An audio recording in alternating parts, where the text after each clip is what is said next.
Alrighty, welcome everyone. I'm Teeaboo, and I don't know if you can tell, but I am thrilled. I am barely withholding my excitement because I can't wait to get back into the dungeon, find some weird monsters and creatures, and watch them get turned into some delicious food. There's something about the core loop that was established in episode 1 that's it's got a little bit of spice to it. It's got something flavorful. I can smell it on the wind, and it compels me to wander forward into beautiful halls of horrible monsters and these beautiful people who are exploring them and finding cool things about them. I think we should start out this episode by talking about some things that I missed or didn't get or got wrong about last episode. And the first one, the biggest umbrella that I think makes everything else fit is Laios. Laios is neurodivergent. And the author, who's very enigmatic, very anonymous-y, Ryoko Kui, had trouble in her childhood, also a female mangaka, which I didn't know, in her childhood with being a picky eater, which is really interesting to me because I am dating someone who's a picky eater, who has, like, full-level difficulty with food type picky eating stuff. And suddenly it all clicks. This is a show about finding joy in food.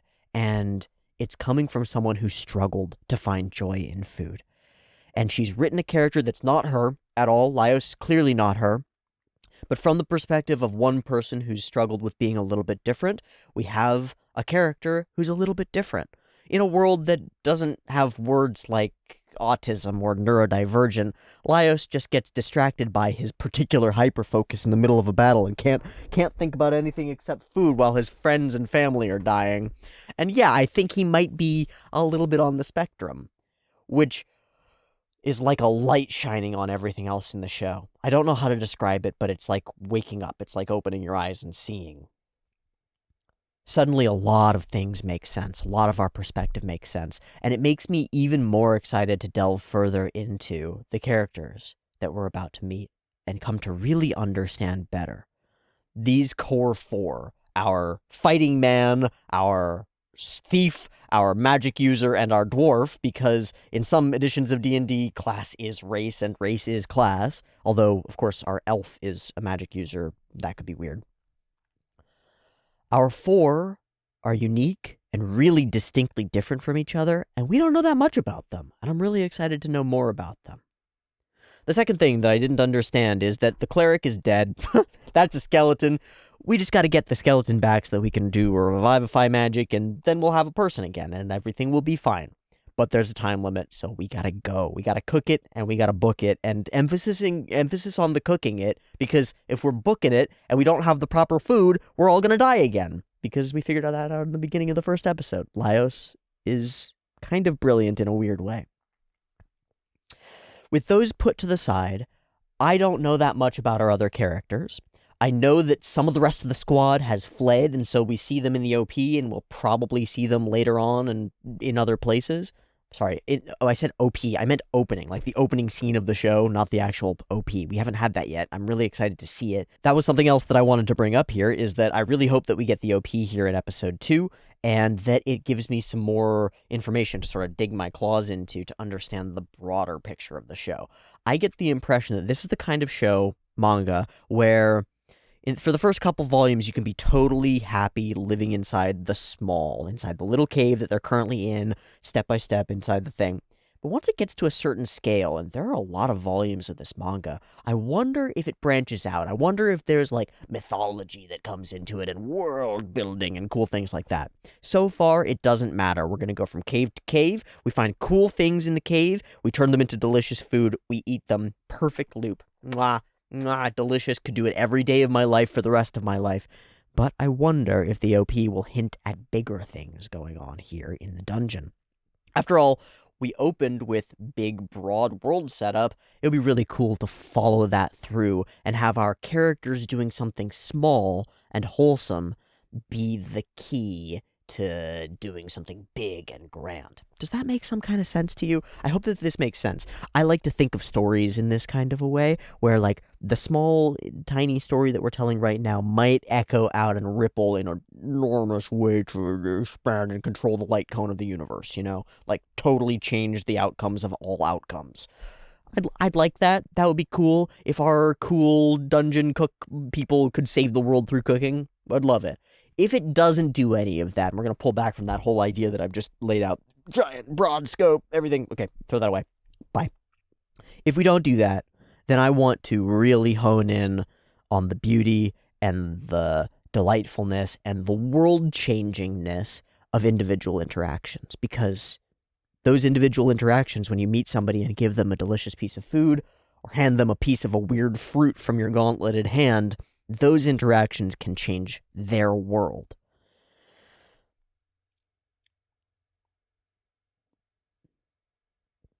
As an individual, that's the kind of interaction that I want to pursue in my actual life. And so I would really value a show that demonstrates it, that carries it through, that takes as its premise something like it's important in a way that you cannot describe to do kind things to others. And one of the simplest kind things that you can do is make something delicious that will sustain them and feed them. We're animals. We eat stuff, you know?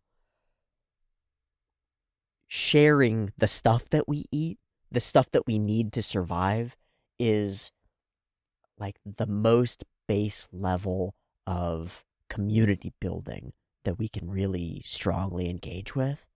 There's something beautiful about it, and I am really excited to see how Dungeon Meshi captures that beauty and shares it as something interesting and potentially world-changing with each of us. I think that's enough blathering here at the beginning. I'm kind of all over the place here, and I don't really know why. Maybe it's the caffeine, maybe it's just the excitement for Dungeon Meshi, but thanks for bearing with me and for dealing with my all over the placeness. I'm really excited to get into this episode and find out more, and that's kind of also a part of what I'm dealing with, is that I want to bounce off of all sorts of ideas, but I just have the first episode, and it's a beautiful, complicated thing, that episode, but I want more. I want more to branch off of and more to talk about, and we're going to get it in this one, so let's get it in this one. I've got episode 2 of Dungeon Meshi up and ready to go. We're still using the MTBB version because it was great for the first one, and so we're going to continue. It's up and ready to go. There'll be 2 versions of this reaction video. Picture-in-picture version with the video up there will be available in the description down there, and a timer-based version will be up on YouTube with a beep beep timer to count you down. Let's get into it. Beep beep timer. Yes! We've got an OP!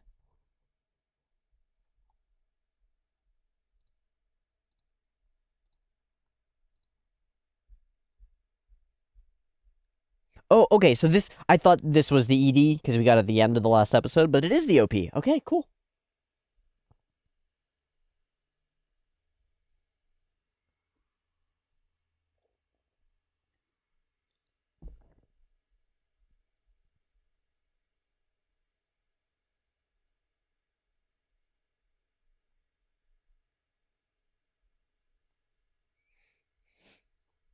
Not being able to understand the lyrics, what I hear is harmony, and the fact that it's a bump of chicken OP is like,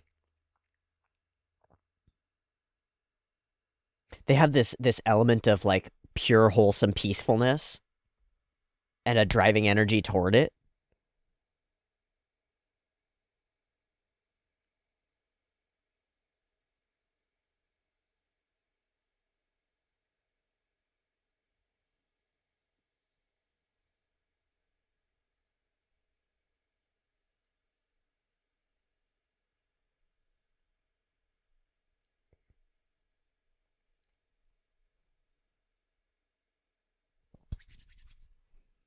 Oh? Childhood? Ratatouille.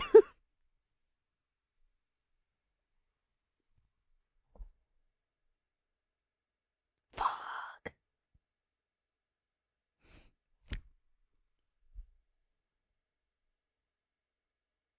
Is it a weird dream?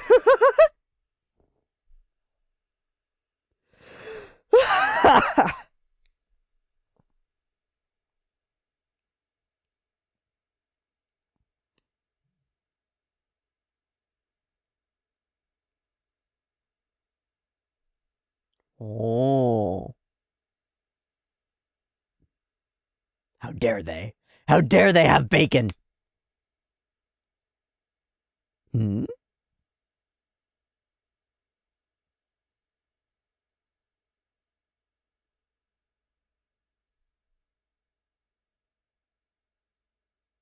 Mm-hmm. Oh my god, we're doing nutrition? We're gonna actually do nutrition? No, no, no, no, no, no. This is great. This is actually incredible. We're severely lacking minerals.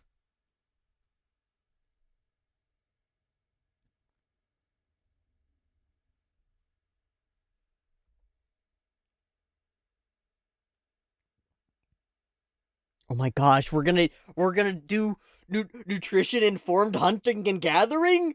This is insane.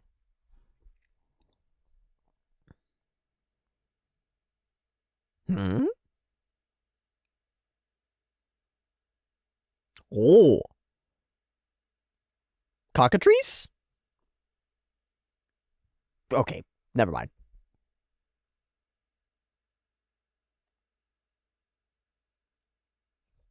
Chicken.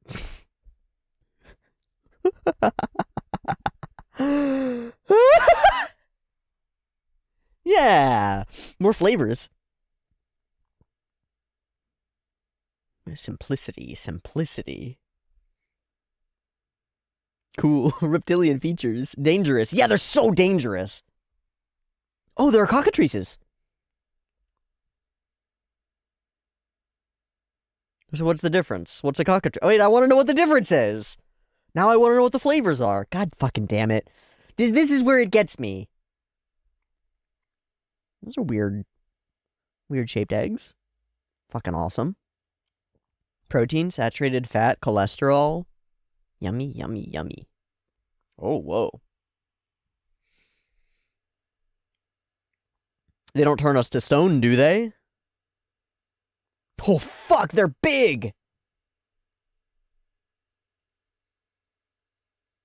Ow. That's so scary. The keel, man. I'm just imagining the keel. You know that roosters fucking have that? They're so scary.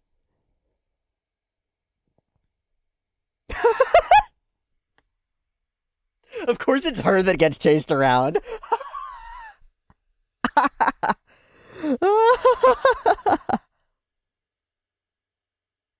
Ah, fuck.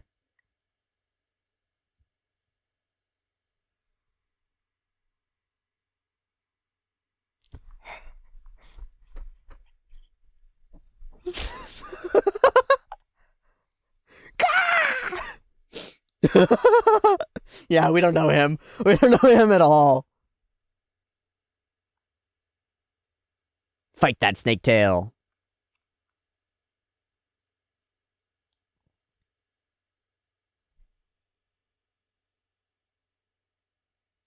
That was cool.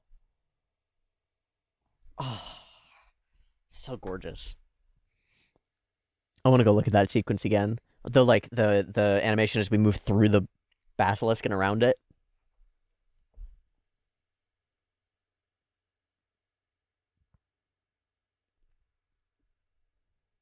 It's got good flavors, man. Yeah, but the flavors.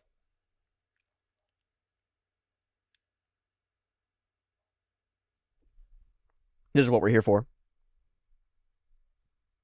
Oh, that's so much plucking. Fuck, it's beautiful. Yeah.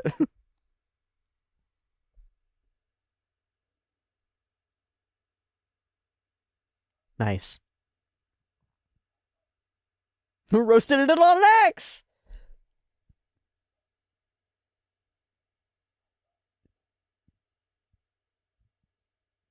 Saving the world with delicious chicken.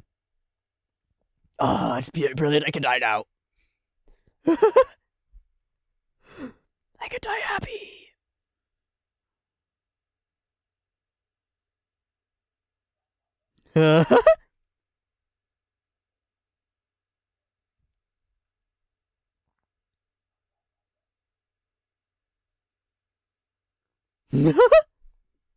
Getting distracted.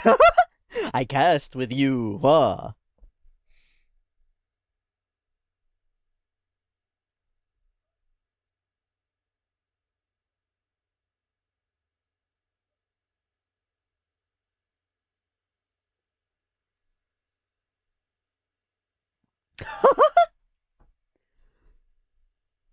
It's all about cooking. Senshi has the answers. He's always got the answers. Biohacking! Biohacking! 4 a.m. 4 a.m. Push-ups! Push-ups! Turmeric! Curcumin! Piperine! Piperine! Fucking hell. DHA! DHA! Omega-3s.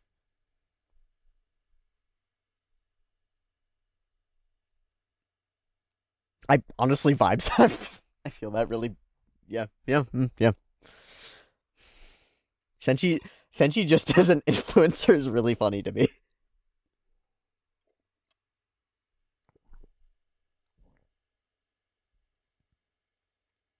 Uto.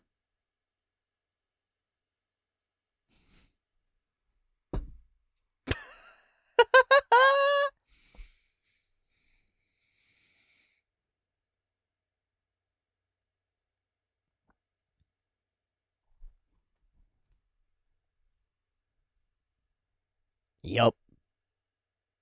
She's so sad.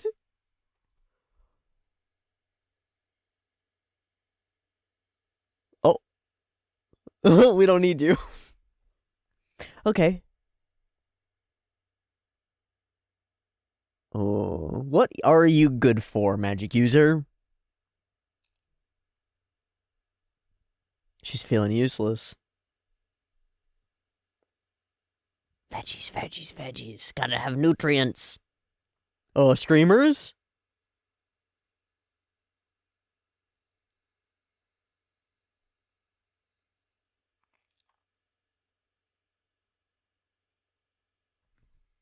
She's gonna fuck it up. They do scream. Oh, it's bad.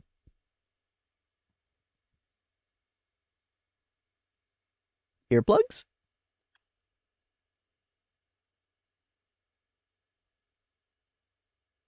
I'm gonna yank them out. Oh. And it screams. And then it's dragged to you. What? How about just a long rope? Yeah, what?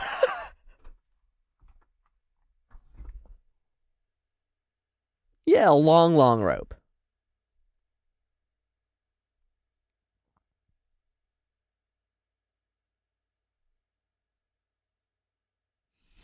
The book says so. Senshi!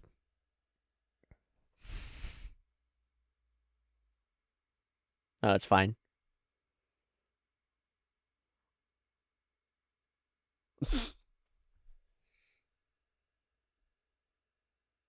Why? Hmm. Hmm.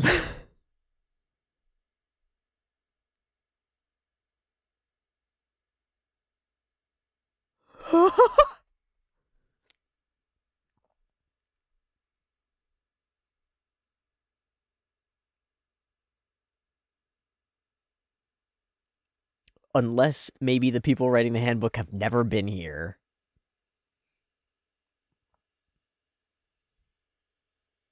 She's gonna get us in so much danger.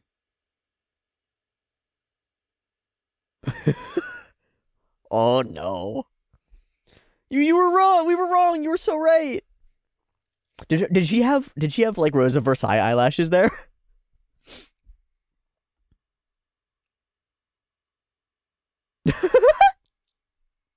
Incredible. Oh my gosh, the little black guy with the little pillar, that was so good.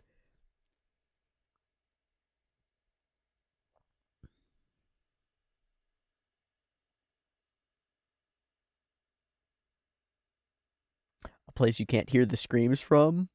Like, what about your screams? What about you when you're screaming?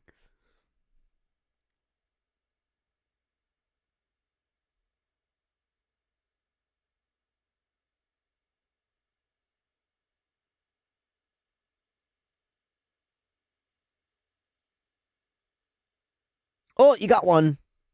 Yoink.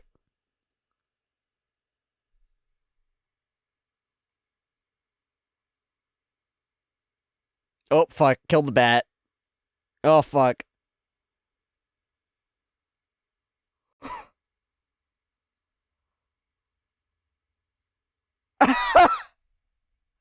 Sometimes it fails. It went fucking insane because of echolocation, right? Ah, she's fine.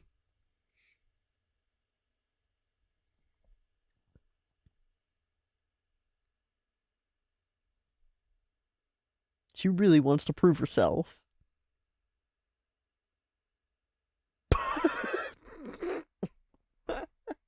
Oh, shit.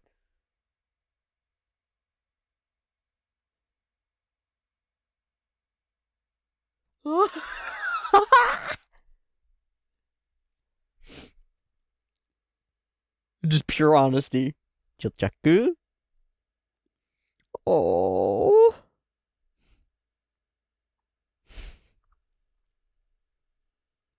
We're gonna need everybody.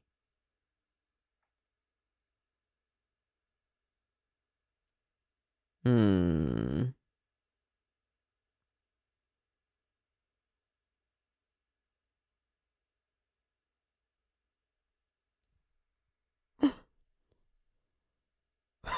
This is so funny with her eyes going different directions.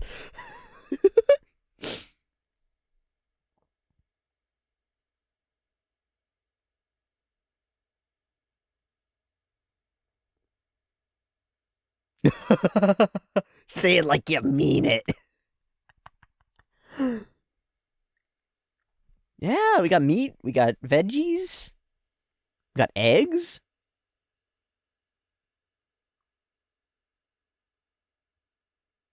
Oh, yeah.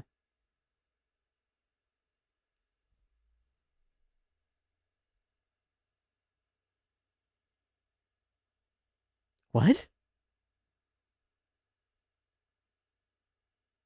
Oh, I wonder if they're different.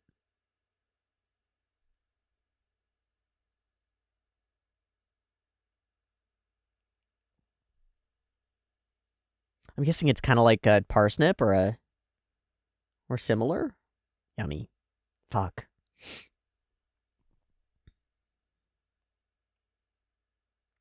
I bet it's better. I bet she's discovered something cool. No, wait.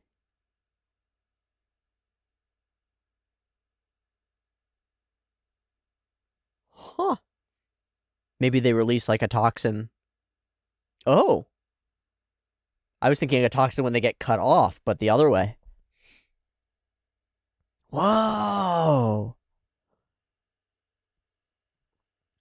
Sometimes weird parts of the practice matter.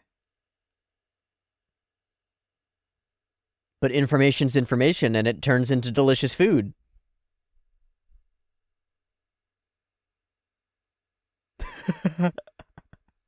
The butcher's cut. Better get used to it, Marcille. Oh, this is so much fun. It's so simple and fun. Ah!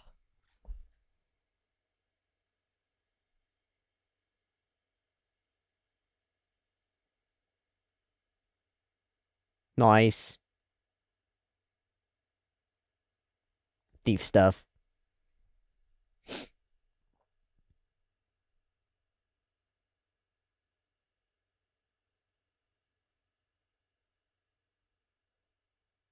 We're demonstrating why each of the characters is useful.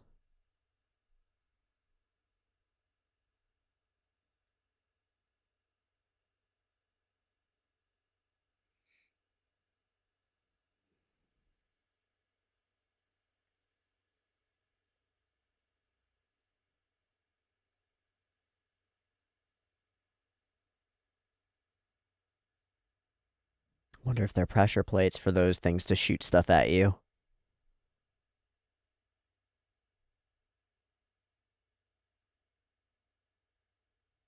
Ah, fuck!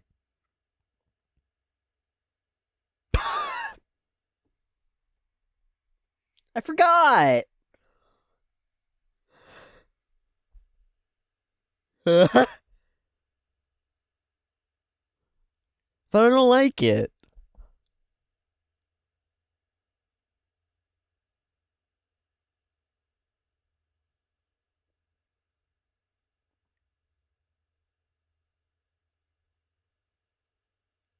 Holy shit. No. Senshi! Senshi!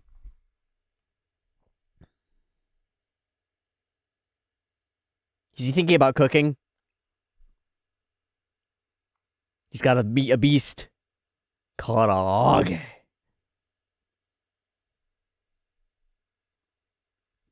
We're doing tempura bat. Oh, fuck. Oil and fire. It is now, motherfucker. He's a half foot. Oh, he's not a child. Senshi's really funny.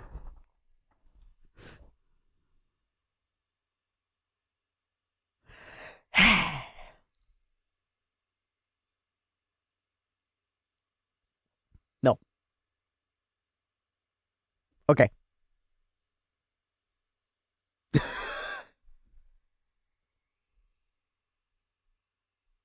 Uh-huh. In our lanes.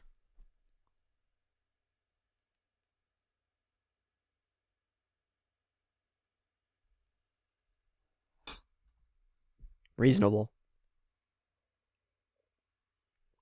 Especially when it's fully life or death.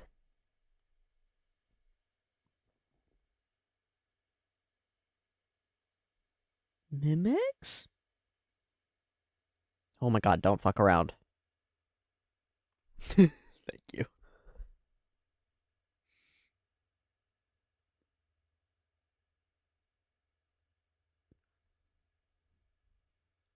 Any rogue.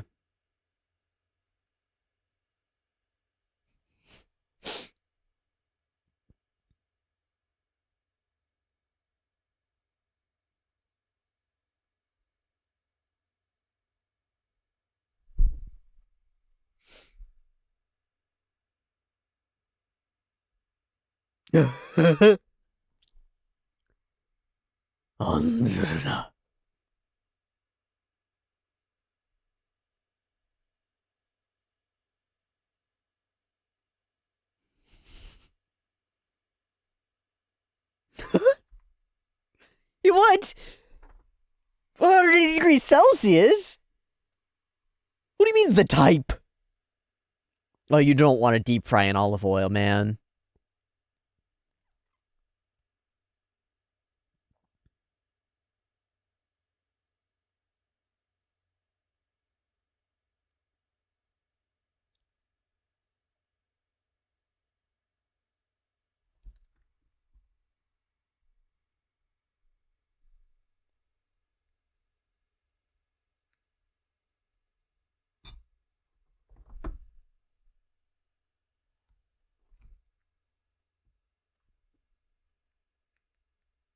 Yeah, he's got you there.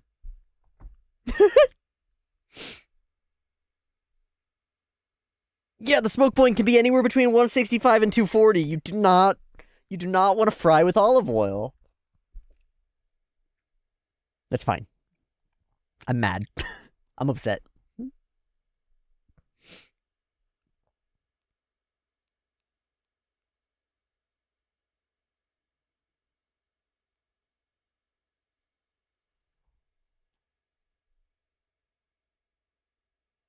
Yum. Looks herbaceous.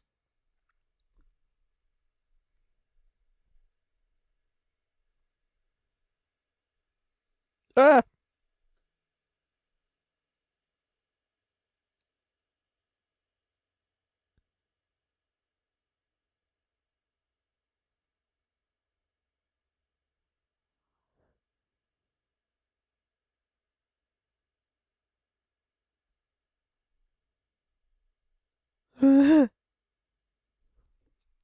Now you're learning. We're learning good things.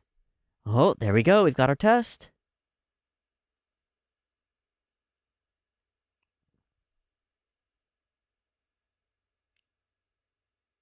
You're learning to cook. Nope. You're learning. That's so cool.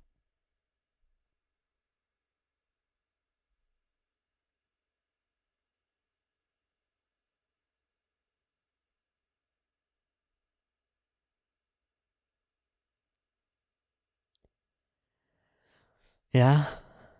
Yeah.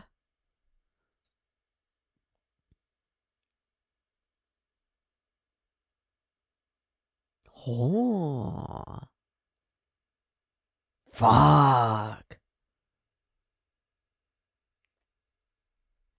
Yummy.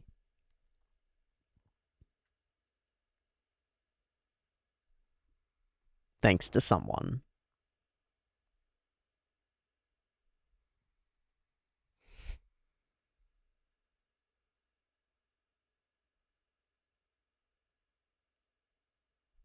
Good to have a thief.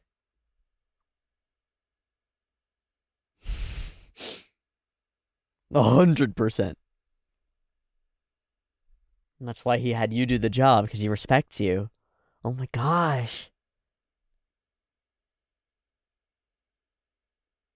He gained something particular by being in part of the party. Whoa.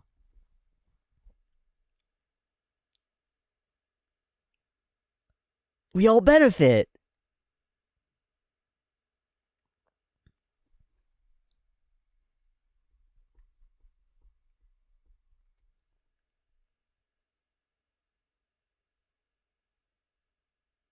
The knowledge.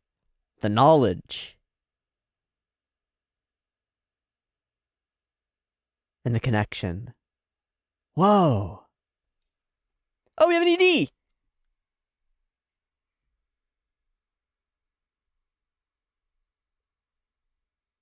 I wonder if these are by the author. I don't think so.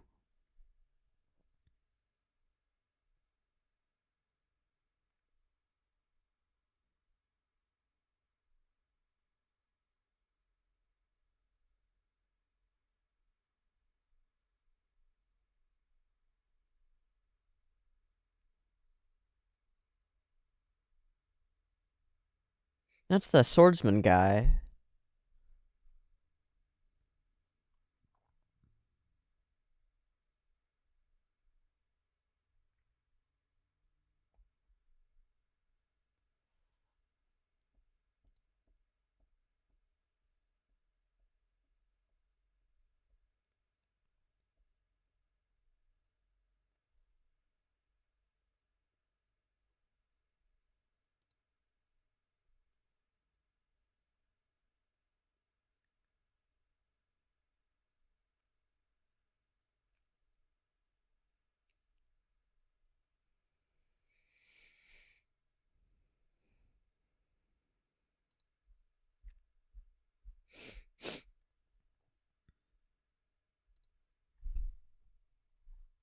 What a lovely little ED. It's got so much energy to it, and then with these like postcards almost, that are painted or kind of stamped onto the white pages of the background. Oh, what fun, what brightness to end things off. Um, I really like that as I really like the OP-ED pair. I did think that the OP was the ED at first, so now that I know that it's different, I really like them.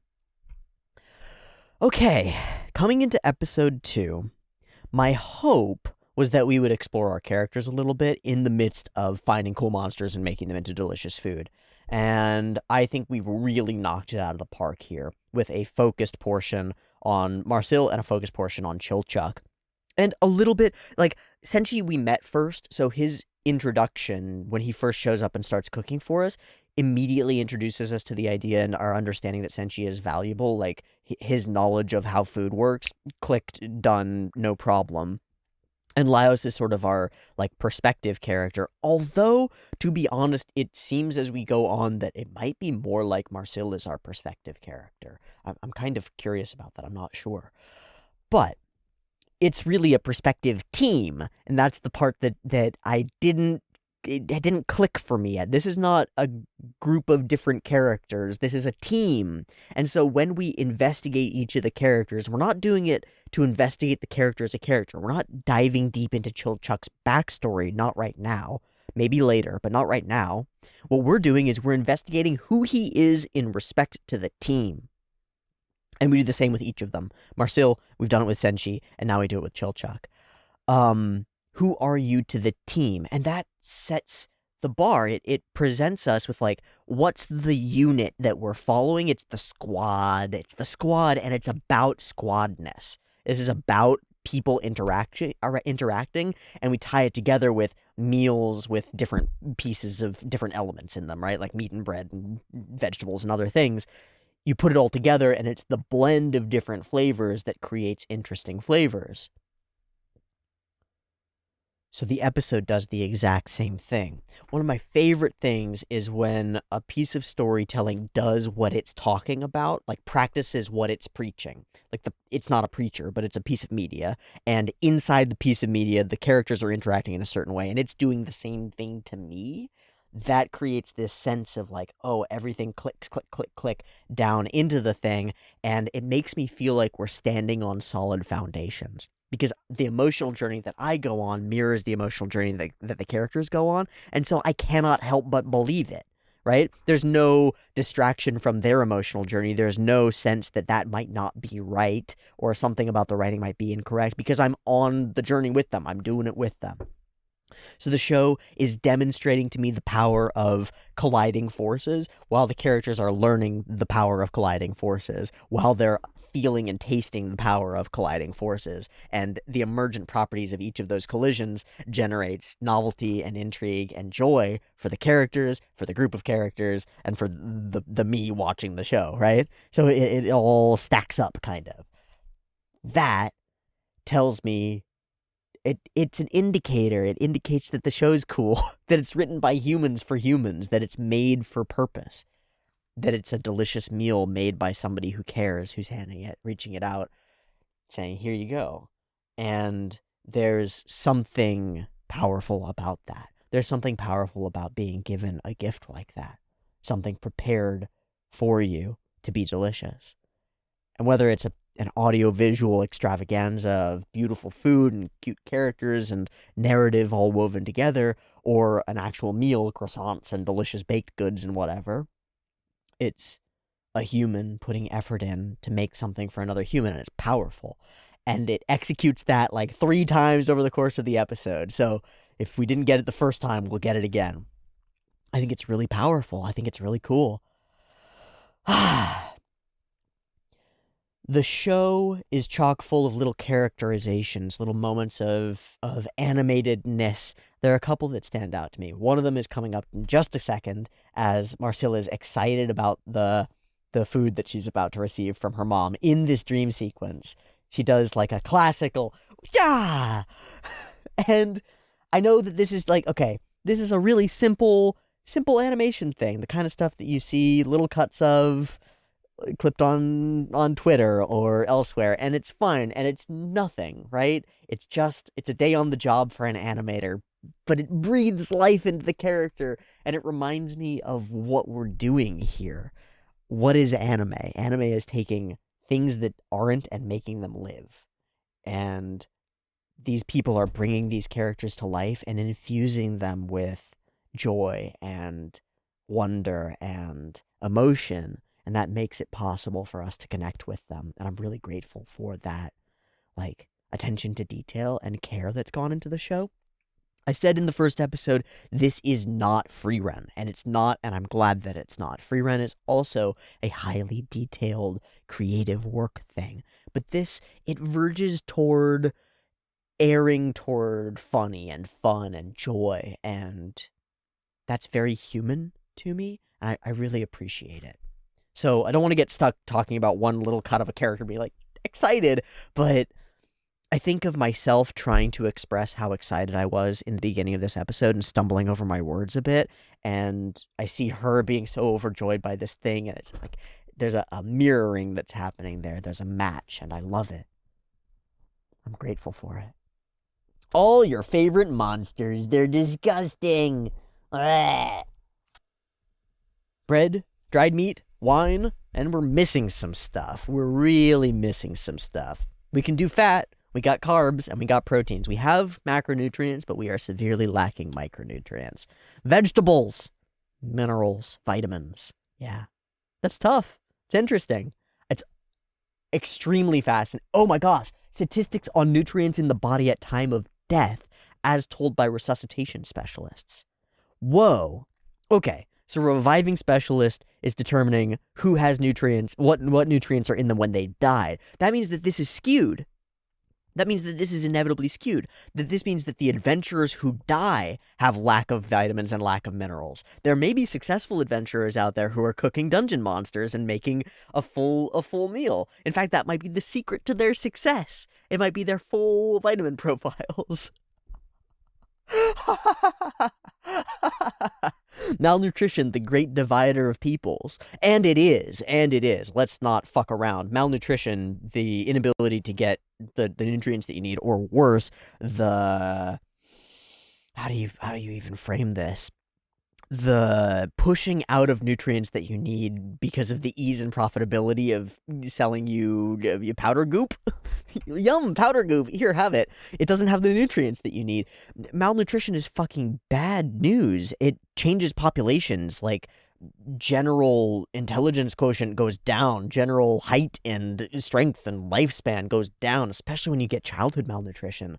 If kids aren't eating their nutrients, their vegetables, they're gonna have bad lives, like actively worse lives. And you get also, there's all sorts of evidence that a lot of the unsolvable problems, health problems of our world have a basis in metabolic disorders, whether that's, and don't quote me, go do the research. There's emerging research on all these fields that cancer, multiple types of gut disorders, sort of obviously, right?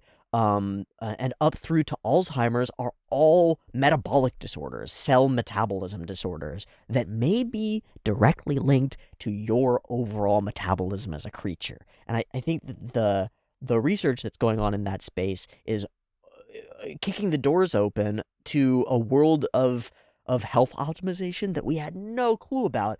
And in a strange fucking way, what it basically says is eat a variety of weird monsters and creatures, like a whole bunch of different ones, and fill out your profile as best as you can. Oh, wow. To put that into this fantasy world and have it steeped in fantasy elements, like the resuscitation specialist doing it, and these are reports handed out to dungeoneers by, like, some feature of the dungeon, that's so goddamn cool. Fat is important, but it is not enough. What happens here? Whoop. Malnutrition is more terrifying than monsters. Yeah, I don't know. This may sound like a lecture, but our meals aren't perfect either. Your body wants fat. You're craving it. I just don't want to eat monsters. Yeah, she's just jealous of pork. So we'll hunt monsters high in fat. We are goddamn biohacking. He says eggs have all the nutrition you need, and he's close to right. Are you thinking what I'm thinking? Yes. The basilisk, king of snakes, who we say later all of the meat is chicken, which is pretty interesting. Is it a chicken, though? Is it really? I love that he used to make monster OCs when he was a kid. It fits. The shoe fits, my guy.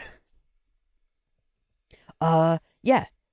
Chickens are awesome. They're weird creatures. They are dinosaurs. They still exist. It's fucking crazy that we have domesticated them and turned them into meat and egg producers. It's very strange.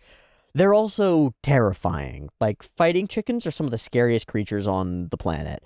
There's a tier list of, like, evil or like rage per pound body weight, like rage per ounce is a tier list. And I think, like, long-haired chihuahuas are somewhere up near the top of it, and, like, bantams, like fucking fighting chickens, are up there, really way up there. From the razor-sharp claws to the keel bone. Do you know that they have a keel bone? They got a giant bone that's their sternum, and it's built to be like a knife, like a big knife, and they just run at stuff with their chest. I've never thought, there's no creature more metal than that I know of. Like, there are some weird creatures with strange jaws, and there are like hagfish that tie a knot in themselves to rip flesh off of stuff, and they're crazy creatures out there. But chickens, they pull their head back and run their chest into you to kill you. That's what they've evolved. That and razor talons.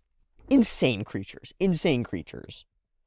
I went down this rabbit hole because I didn't understand why chickens were like a symbol of masculinity and awesomeness and cool things. I'm like, it's a fucking chicken, man. What are you talking about? Holy shit, they're insane.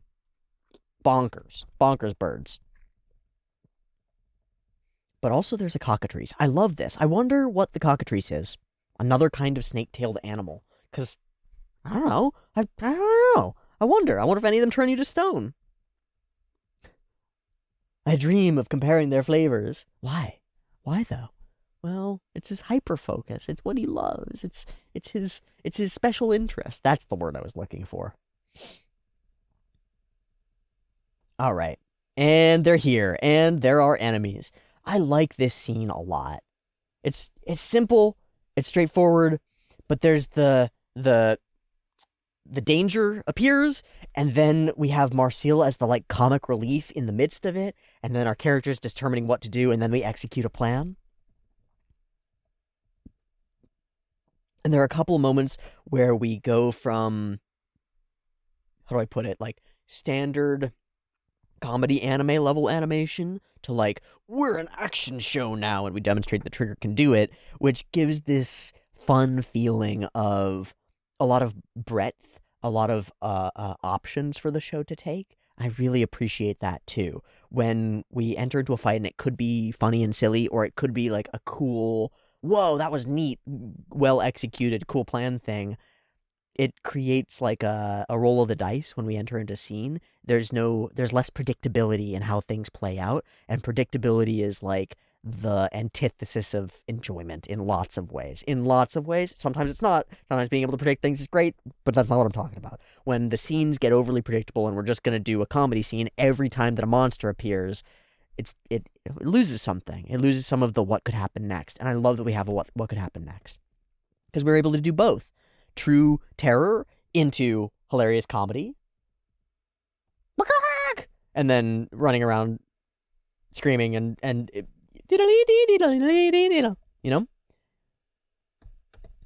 But then when Laios and Senshi actually attack the thing, there's like a plan in place, and we do this cool animation that sweeps through that tells us like, no, we're still action adventurers in an adventure dungeon, right? This isn't all just comedy and humor. She sure is bad at this, huh? Yeah. And that being bad at this sort of leads us into the next segment, too. Okay. There's genuine humor in him being all crazy like this, and yet I relate so strongly to Laios' ability to be silly when it's the right thing to do. When it's just like, that's what we have to do in this situation. It's emergency and it needs to be done. Embarrassment doesn't matter. I do that. I do that. I don't know what element of his personality that is, but I do that. Like, if I know that making a fool of myself will alleviate a situation, I'm in. I'm gonna do it. 100%. I don't care. I wonder what that is. I don't know. But it's hilarious, and we get a wonderful scene out of it. And then a big setup for our two-direction fight. And then we get this shot where everything sort of zooms through it. And I want to watch this a couple times probably. Shoom, shoom, shoom, shoom, shoom. Wow, it's a lot like certain OPs. Like, imagine an opening animation, you're hurtling along a field up toward a big building, right, that represents something, and then there are a bunch of characters screaming past you. Shoom, shoom, shoom, shoom, shoom, right? That's the Kill la Kill opening. Yeah. I really like this scene. So it turns out that it's not as though it's rendered in 3 dimensions, right? We're not creating a 3-dimensional space and trying to move through it. We're doing a much more animator aesthetic vibe for this, which I think is really cool. And I haven't seen stuff like it as much recently. I've seen a lot more emphasis when we're doing scenes like this on trying to make it real, trying to make it 3-dimensional, and doing stuff like modeling the chicken in a 3D model, tracing it, drawing over it, and then moving a 3D camera through it to create this effect. But what we have here is a completely human imagined, completely human drawn visualization of what it feels like to move through the thing and onto the other side. The difference to me is everything. It's incredibly stark. I want more of this. My favorite things about animation are when human minds determine how to depict something impossible and then depict it. There's no camera that can flow through the creature as it like unfolds and as the snake is striking. It can't be done. It doesn't exist. But a human brain drawing them can.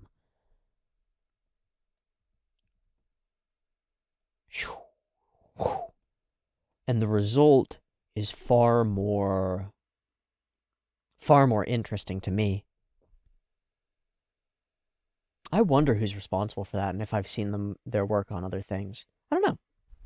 Hi, it's a few moments later. I'm actually in the editing process right now, and I realized that I never went and checked some stuff on Sakagaburu, but I really wanted to, so I'm actually going to do that now. I just got to the point in editing where we were going through the Basilisk fight moment, so let's start by finding that cut and seeing if we recognize any of the animators. I've sorted these by order score, so I'm kind of thinking that the first one is going to include it. Yeah, it does. Okay. There's an issue here that somebody has captured 4 big cuts and put them all together. So unfortunately, we don't get almost any information out of this because it's all smushed together. We find Tetsuya Hasegawa, who let's go take a look at and see if we've got any of those shoopy style things. But I'm going to guess that Hasegawa was responsible for the goofy cockatrice fighting her animation stuff. Oh, no, this person only has these 3 cuts anywhere. The only credit that we know that they have is the credit for this portion here. So, unfortunately, understanding this really lovely cut that I wanted to focus on where we zoom on through, I don't know who did it or anything else about it. That's too bad. Some of our cutting is by Koei Lin. Okay. The bat sequence as a whole is unknown. I'm almost positive that whoever drew this sequence worked on Little Witch Academia because there's some scene that I can't pull from my memory. It remains fuzzy that feels too much like this. Something with flying brooms or maybe a monster. I don't really remember. But I feel like there's some intersection there. Sho-oi, a name I've never heard before. Oh, that first opening moment of cooking and then the character interactions that I highlighted at the beginning of our discussion. Okay. And the beautiful waking up and character interactions. Okay, artist unknown. Really a dearth of information, unfortunately, but I'm glad to include this into the whole thing because it's an important piece of the process that I don't want to miss. There you go. And then we have our other segment that we've established as part of the show, our cooking segment. We do our fighting segment, we do our cooking segment. We chop stuff up, we focus in on the details of the little things, the textures, the smells, the sounds, the feel of it, the sense of everything. As though we're trying as hard as possible to use every tool at the animators and creators' disposal to make you taste that. It's not possible. They know it's not possible, but they're trying. If they can draw like a coherent enough puzzle, you'll be able to find the pieces that fit, that are the flavor of that roasted basilisk chicken thing. I love it. I love it. Okay.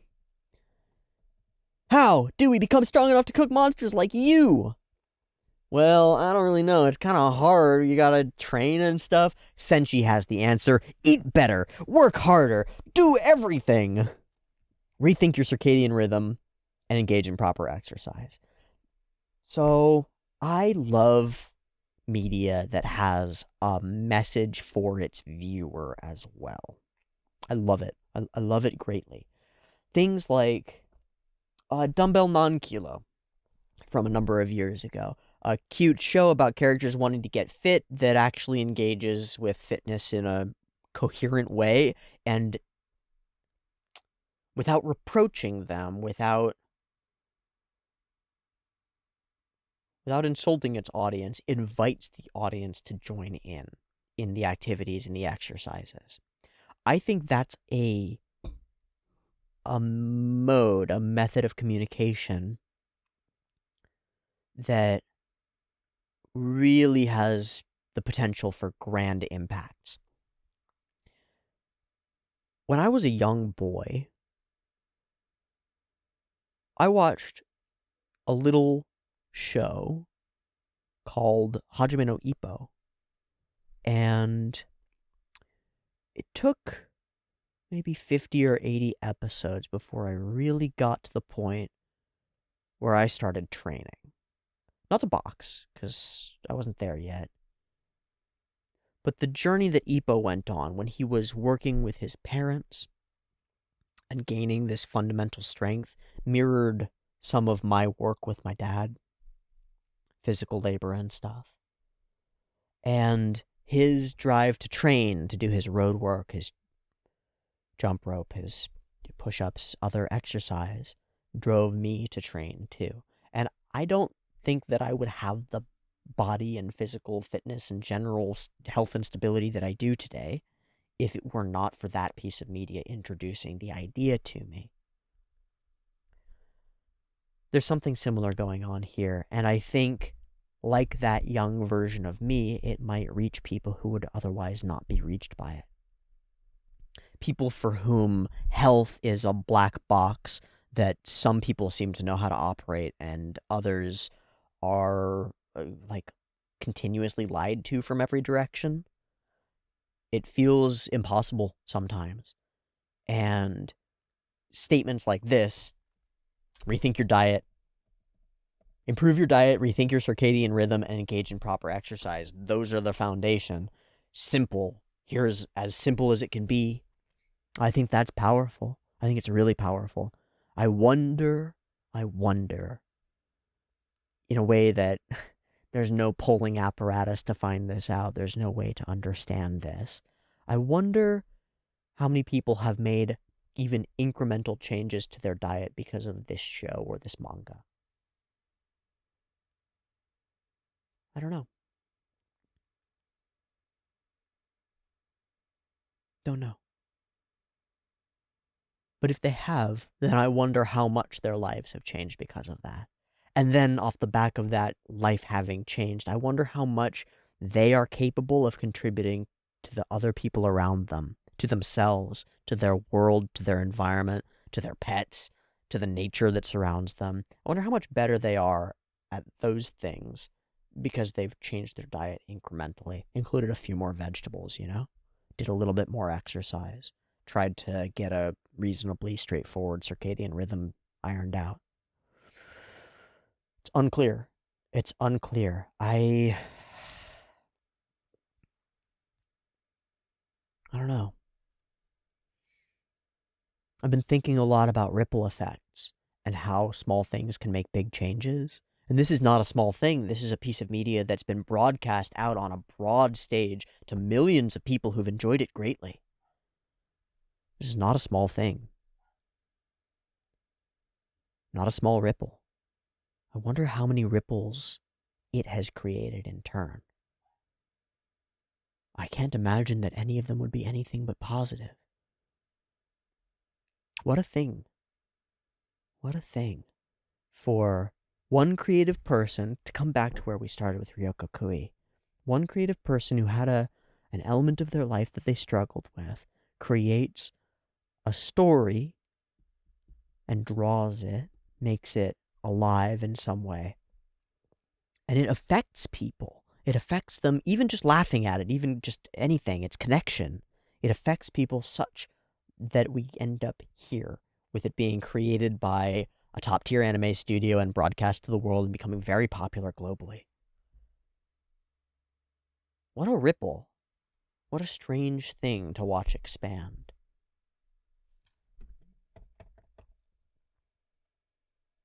Pay attention to these 3 things and your body will naturally get stronger. Indeed, you are an anti-fragile system. If you can do it, you'll grow.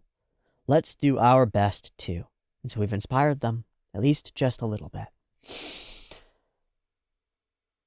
From there, we end with Marcille was unable to deal with the chicken, right? She kind of sucked at that. And then we transition toward the Mandrake portion. She's not good at the climbing. She's not good at lots of stuff. She falls and she's clumsy and all this shit. Oh, once a month, the red dragon. I missed this portion. That was probably when we ran into it. And he's sleeping, so we have a month probably. Okay. So it'd be great if we could move things on. Bam. Of course she falls. Failures. They start to pile up. But what we're doing really is we're again doing, why are you important to the story? Why is Marcille important to the story? Why does she matter a lot? So our way of demonstrating that is to build it up in her own mind that she doesn't think she matters. She's worried that she's not worth being here, right? I can easily walk more. I'll just push myself. It'll be fine.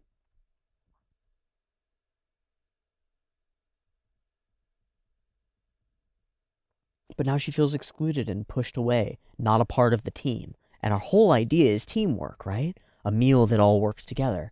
She keeps trying to contribute. I can use this. I can do that. But he keeps turning her down, and she takes that as a dismissal when he's trying to save her magic. This comes back to Laios's, inability to communicate things terribly effectively. If he were, a really top-tier leader, right? Better leader than any human that's ever been, he'd probably, in this circumstance, recognize what she's doing and go, listen, Marcille, I know that you want to contribute, but the truth is that we need you. We're going to need you on the next floor more than ever. And so if we waste your magic on these bad things, we'll be getting rid of our trump card before it's too soon. Your job is to maintain your magic pool, whatever. Give her a little pep talk, and then we're set. But then we also don't learn what happens after she feels inconsequential. She doesn't feel good enough. And so she does something to prove that she's good enough. What a classic place to be. What a familiar place. You ever been a kid? You ever been a kid? Felt like you weren't good enough? Yeah. What a familiarly human place to be. Trying to prove yourself to a group. To prove that you belong in the in-group, And maybe going too far, doing something on your own that puts you and others in danger. That's exactly right, because you weren't able to communicate this weird, broken expectation of resentment almost, right? None of them resent her, but she resents her own incapacity, and she expects that they will too, that they'll, think of less of her because she's not able to contribute. Yeah. No, it'll be faster this way. We got all our jobs. It's all good. Mandrakes! We'll do it. And she's so thrilled that she can do this, and it comes from her book learning, which I think is really cool, and I wonder how often we'll bring that up. Book learning is really interesting when you're on an adventure, because there's lots of history in our real world of people who've never been to a foreign land writing books about it, and all the things that are there, right? Based on third-hand accounts and a bunch of bullshit. I can fully imagine a group of scholars of the dungeon sitting around being scholars of the dungeon, writing out these tomes of all the great tools and tricks you need to know to survive the dungeon, when nobody who has ever met one of them has been in the dungeon for 300 years. I can totally imagine that being the case.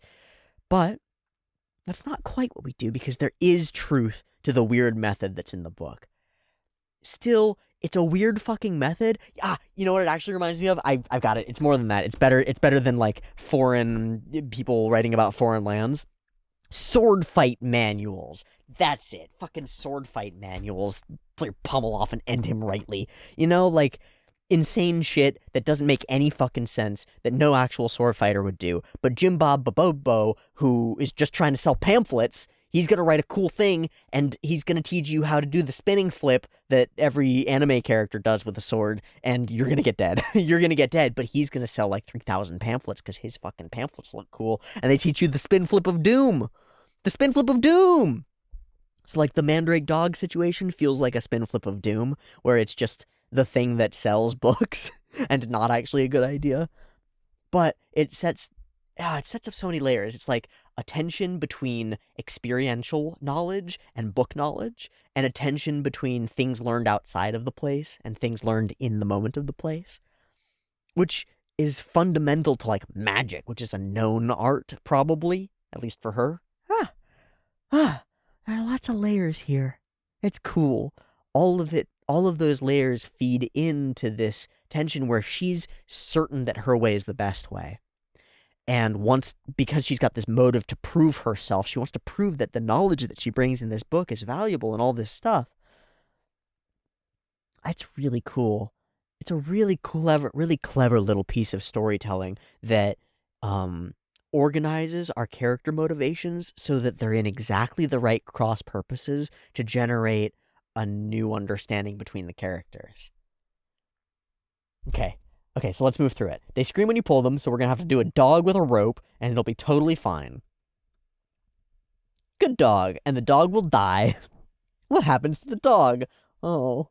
This doesn't seem like a good method, dude. This seems like really bad. But the book, it's in the book. It must be right. Yeah, what if we just pull it from farther away? No, we can't do that. We couldn't do that. We definitely can't do that for reasons. It's not written in the book. Okay, Senshi pulls them, says, "This is how I've eaten them for many years, having cut the head off." And her response, I love. That kind of novice mentality brings the most danger. Can we just break down the moment here? We got somebody who's been doing this for 10 years. Somebody who's never done it before but has a book and is preaching to the person with the experience. That kind of novice mentality is going to get you into danger. Oh, God. Fuck, man.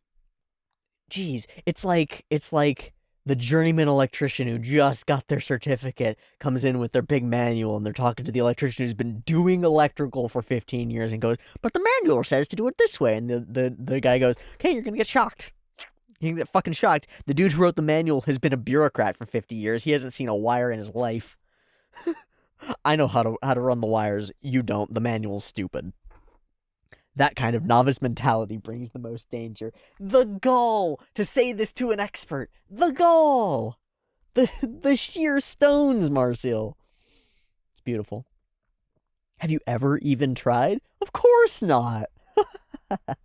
We don't have the dog. We don't have the time for it.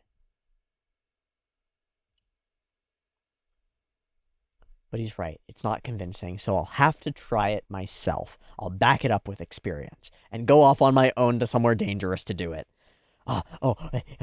Fire on noise. I haven't heard it. I haven't heard this noise in years. This is crazy. I've been watching it sort of peter out. It's one of my favorite background stock noises in animation. It's the fire on noise. Sometimes like it sort of sounds like that. It's all through Fire Force. Like, it's used way too much in Fire Force. That noise. That noise. I love it. I haven't heard it in forever. It seems like it's like faded out of common use, which I was kind of happy about and kind of sad about. But it's back, baby. It will never die. That fire noise will never die. I love the imagined version where everyone is bowing and like, "Oh, you're so great, you're so grand, Marcille."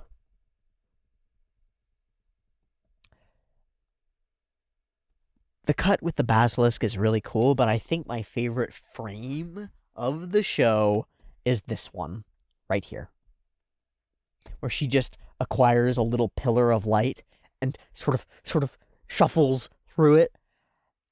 It tells us through the medium, which is our message, that what she's doing is really silly.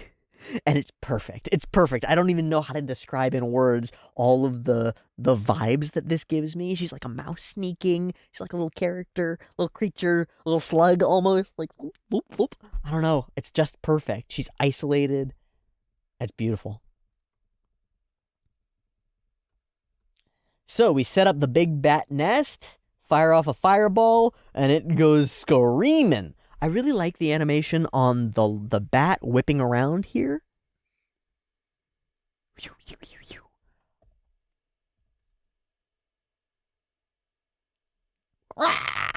It's really fun. And we find the aftermath. And in the aftermath, she is borked and is going to tell you the truth. The truth is that she didn't feel worthwhile. She thought she'd be a burden. Wanted to stick it to you and make you bow down, but also to prove herself, you know? Felt alone, couldn't be of help.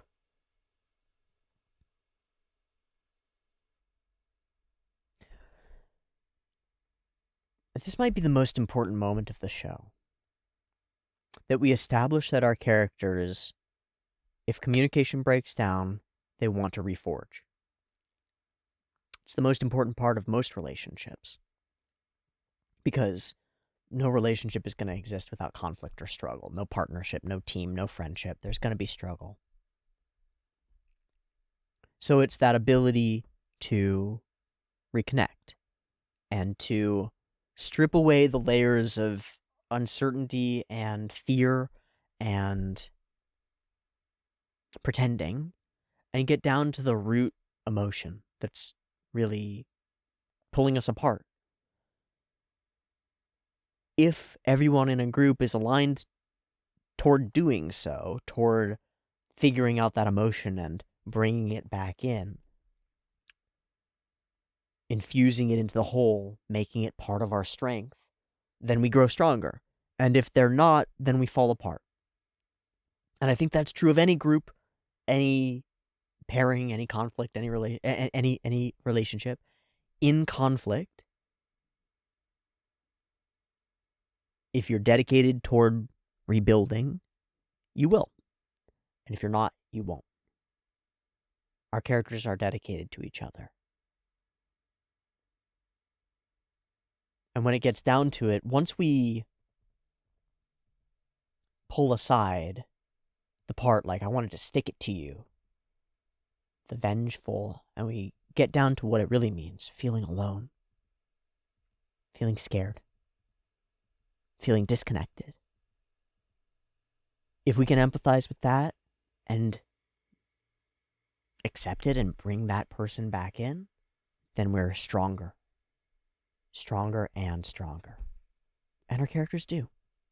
And then he gives that bit of pep talk and that logic behind his choices that we really need to fill it all out. We all have our strengths and weaknesses, and I want to rely on your strengths. Someone else will cover for your weaknesses. What a powerful thing to say. And then she's back. And in the end, it turns out that her method was worth trying, that there's something a little bit better about it, that the screaming makes them tastier. So even the experienced one doesn't know every best way. Neither does the book. The book doesn't know the easiest way. There's value to be found in figuring out each idea, each possibility, and exploring them all. Kind of just like there's value to exploring different flavors and seeing how they blend together. Fuck! The show is food. The food is the show. Wow. You're food now. You're all food now. We're all food. Okay, I'm stopping. I have no idea what the mandrake would taste like. I'm kind of imagining like a parsnip. Yeah? Potato-y almost. Looks fucking awesome, though. That distinction between really shiny, beautiful foodstuffs and the norm of everything makes the food, like, leap out of the page at me. Again, it's everything that we can possibly do to make you, like, smell it, taste it, feel it, touch it. Ah, it's there. It's got a better taste. Huh, how cool. Getting to just quietly watch Chilchuck do rogue stuff, ting, and find the brick and look around for the pressure plates and stuff is so cool. It's so fun. It's such a clear and simple fulfillment of exactly what we need, which is just like, do the thing. Don't be crazy about it, just do it. And it's believable. I believe in the tension that's in his face. I believe in his, like, wonder at where these traps are, and I believe in his competence, too, just like the other characters do.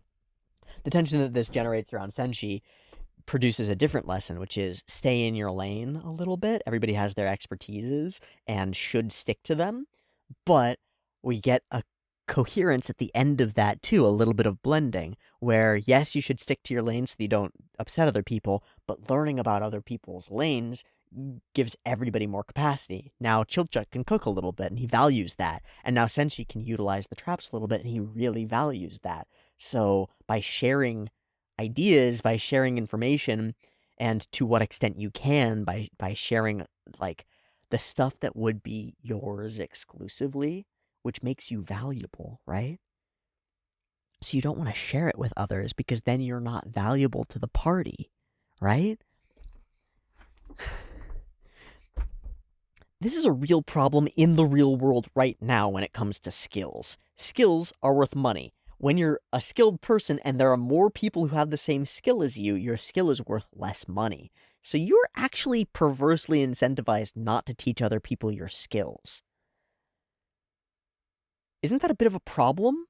Isn't that a problem? Doesn't that mean that those skills don't spread unless there are other incentives brought into the mix? Yes, it's a big problem. Big problem, especially when it comes to, like, highly detailed, really important skills that, like, large portions of the Earth's and humanity's existence sort of hinge on. Yeah, we need those. We fucking need those. So, what if there's value in teaching other people little bits of your skills? What if there's actually value in it? Value to you because they can do little parts of your skill, maybe be a little bit more resilient as a party, as a team, and value to you because they might teach you some of their skills. What if it ends up being virtuous all around? That's really cool, and I think it's the core lesson of this section, and I really like it. But I think what really stands out about the section is the tone setting and feeling, the darkness, the focus and lack of focus, like rack focus on Senshi in the background and where that takes our mind. The darkness, the light, the lantern, the details, the textures on things. We're leveraging sort of some of that same palette of aesthetics that we use to make food feel and sense and smell and taste in order to put us directly in the position of Chilchuck as he goes and investigates these traps, and I love it. It feels great. Don't mess with my fucking lane. Stuff's too connected. It's too crazy. Ooh, fire. Oh gosh, I've got hiccups. Oh no. Okay, ooh, fire. And he thinks maybe I could make food with this. Maybe there's oil. Maybe there's fire. Maybe we could fry stuff. There's some really beautiful humor in this moment where he looms in on Chilchuck and insists that this is the only path forward. I don't really understand the humor of it, but I think it's hilarious. The slow zoom loom, and then I think, oh god, and then I think that there's a slow zoom on Chilchuck as well. Ha, foot child, you are not an expert on oil. Show me where I'm not a child. Show me where the trap is. He just starts talking all the information about oil.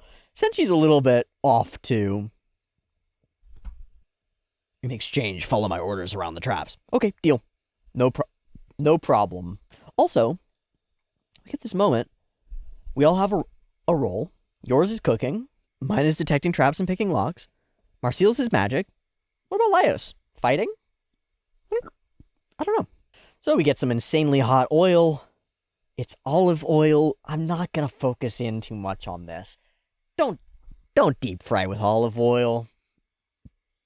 Don't deep fry with olive oil. Don't deep fry with olive oil. That's it. And then Senshi begins to rely on him. You know how the traps work, so I'll rely on you to chop the meat. I'll rely on you to run the fire. Cooking is my job, so follow my directions within the cooking field. Trap hunting is your job. I'll follow your directions in the trap hunting field. And we've reached, God damn it. We've reached an understanding. I love that we reached an understanding here at the end, and everybody gets to contribute in their own way. But most importantly, that they can learn new things. That by sharing, by bleeding our skills over into each other's worlds, we all gain. I think that's beautiful. When we have some spare time, I'll teach you a little bit about traps, and that means that at any point, Senshi might be able to come back here and cook this way, which is such a beautiful gift, and yet it's a gift that Chilchuck gets back. God damn it! That Chilchuck gets back in so many ways. What a wonderful episode, and what a wonderful way to end it. I now have to end it before I end myself with hiccups. So I will simply say, thank you so much for watching this week's episode of Dungeon Meshi. I'll catch you next week for the next one, or you can get it early by a week, or you can get it early on the Patreon linked in the description. See you there. Much love. Peace.